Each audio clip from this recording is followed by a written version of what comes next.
Today on Ballistic BBQ, I'm going to be putting El Fuego Trio to the test. We're going to be grilling up 4 John Wayne steaks. Over that pellet grill side, we're not going to use the live fire side at all. I will, however, be adding some nice, big, chunky pieces of mesquite in that split box. Add some extra fire, some extra heat, and some extra smoke. Let's get going.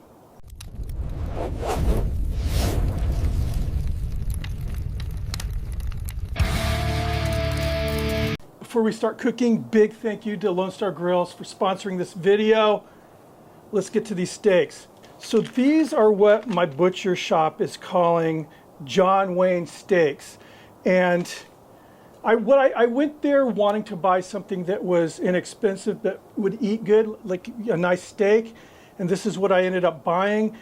Normally when I hear, John Wayne steak, I'm thinking of a big bone-in ribeye.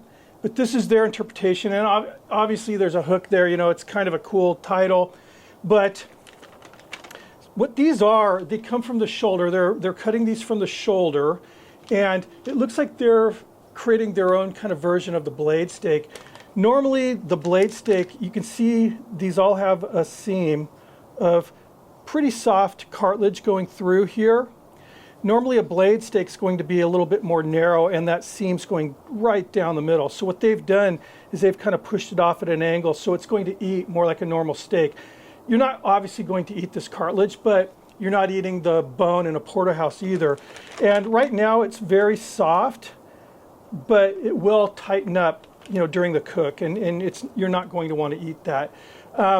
These are prime. They're USDA prime.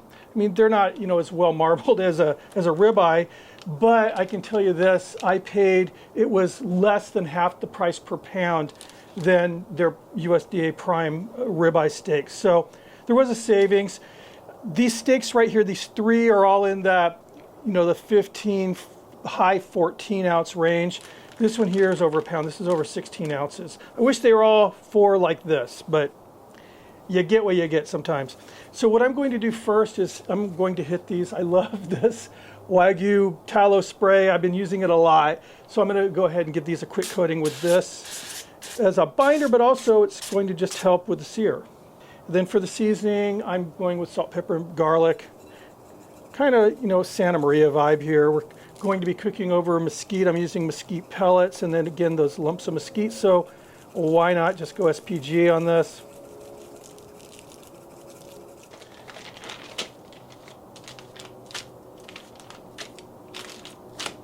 Again with that tallow.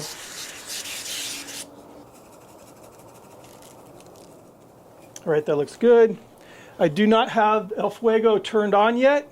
I'm going to set these off to the side. I wanted to show you how I'm going to set this grill up by starting off with loading up that basket with the mesquite chunks. All right, and here is that split basket for the LSG El Fuego Trio. This thing, I think it's bigger than it looks on camera, but it's 12¼ inches long and about 4½ inches wide. And you can see there's plenty of holes. I mean, for that fire from the burn pot to come up there and ignite the wood split, the chunks, and the last video, I had the lump charcoal in here. I'm just going to load this up.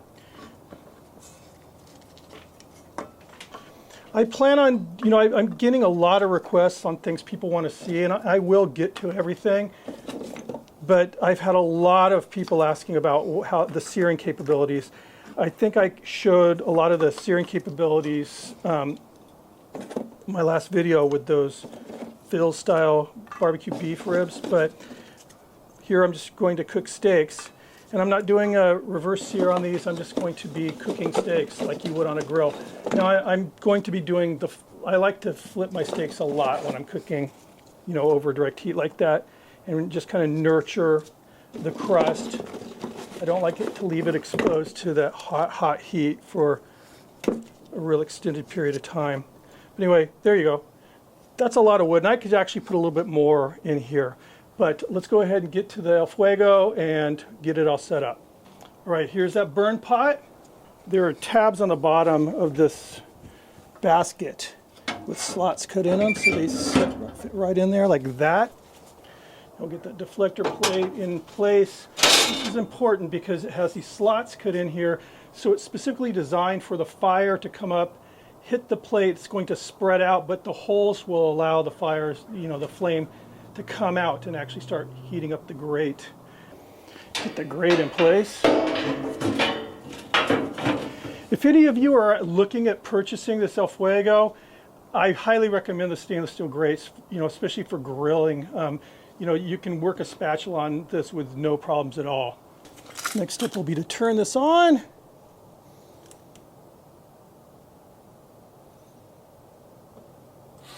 Now I'm going to crank this up to maximum, which is 450.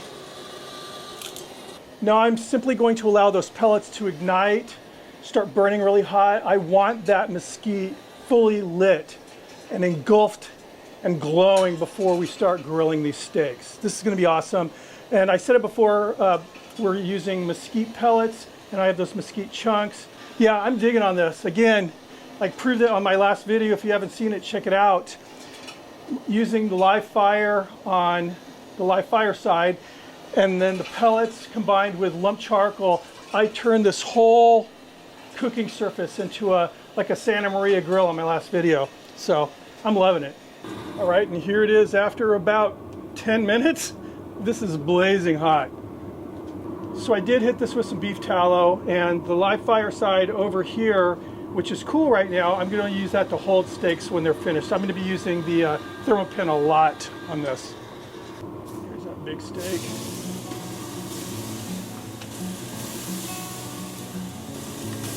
Like I said, for this cook, I'll be flipping a lot.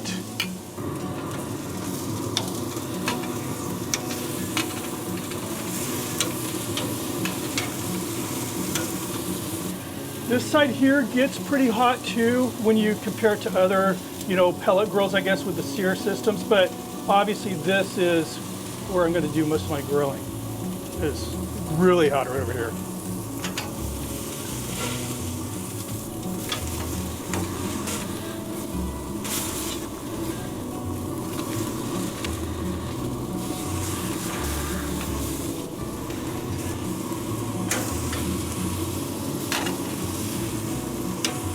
Nice.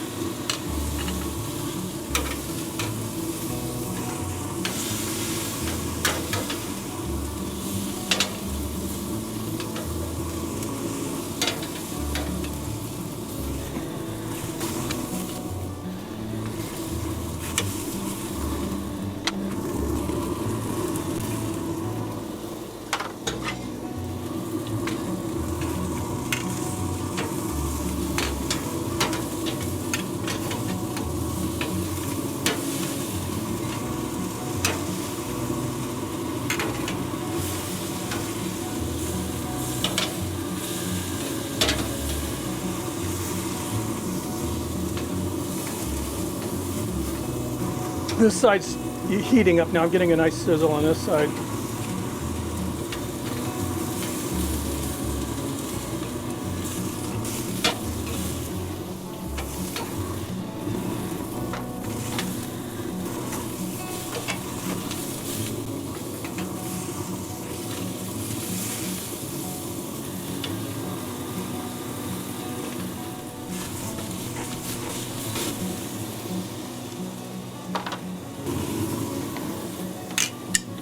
This one's done.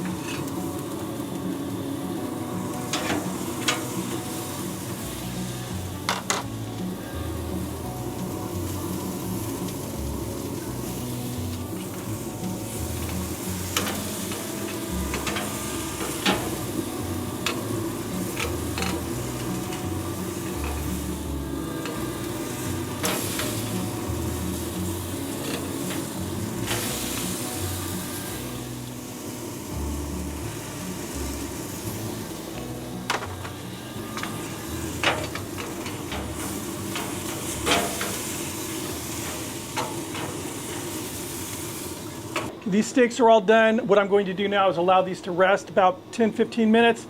Meet you back at the cutting board. All right, and check that out. Beautiful crust. There was a point while I was grilling these steaks that it was like I forgot that this was, you know, a pellet cooker. Just what a difference. I mean, that burn pot puts out some flame anyway, but with the addition of that, you know, the mesquite burning there, it was really just crazy. And here we are. Looks pretty good. Pretty nice little medium rare there. Wow. Right now it smells like a chop house here. I mean, I got that mesquite smell in the air and the smell of, you know, that rendered beef fat. It's just a smell I love. So, you can see it's nice and juicy. See how it eats. This is my first time eating this type of steak, by the way.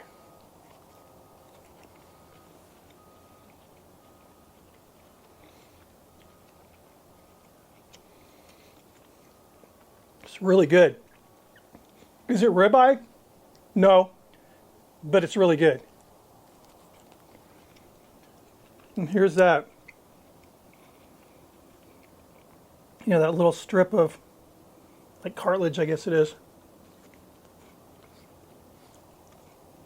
Yeah, you're not going to want to eat that.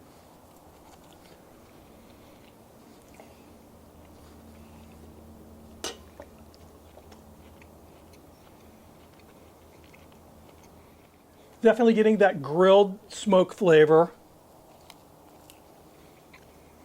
I'm really happy with the crust. That tastes really good too. Would I buy these steaks again? Yeah, I would.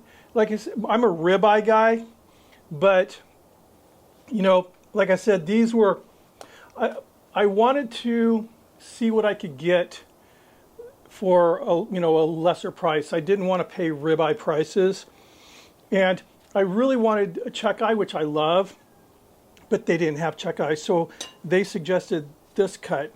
And again, they're calling it John Wayne steaks, but I think it's their own kind of a version of a blade steak. I mean, it's got that strip, like I said before, they're just kind of twisting it at a different angle, which gives you a little bit more meat, you know, like a bigger steak, and more of a regular kind of a steak look.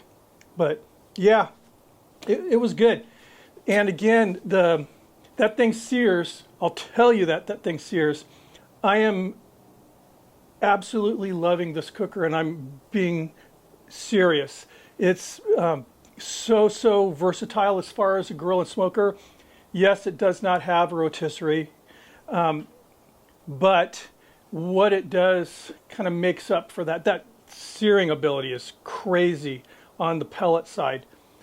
I've never had a pellet grill that seared like that, you know. And again, you don't have to add the wood, but why wouldn't you? If you have that basket there and the ability to, because you know, I think my thought is, you know, you're getting home from work, you want a steak, you want to sear some burgers or something, but you just don't want to light up a kettle or whatever. Yeah, it's just, you know, a regular pellet grill, you're pushing a button, turning a knob, whatever. Adding a few chunks of wood to a metal basket isn't that much more work. So again, the more I've been using this, the more my kind of thought process has been, why wouldn't you use it every time you're using the pellet grill? I just, right now, I can't wrap my head around why I wouldn't, unless I just simply didn't have any smaller splits or chunks of wood to put in there. But it makes a huge difference. And you guys saw, you know, that shot I took of the grill grate. I mean, that fire was just underneath there, licking that whole entire grate underneath. And it got hot. I mean, I could feel it. I felt like I was in front of my Santa Maria grill. It's awesome. But anyway, yeah, thank you for stopping by. If you're new to the channel or haven't subscribed yet, please consider hitting the sub button, ring the notification bell, thumb it up if you like it. I really hope you did. Keep the suggestions coming in. I've got a long list of requests for this particular type of cook. But if there's anything else you want me to do, let me know. I'll see you on the next video. Cut my cheers meat here. Cheers.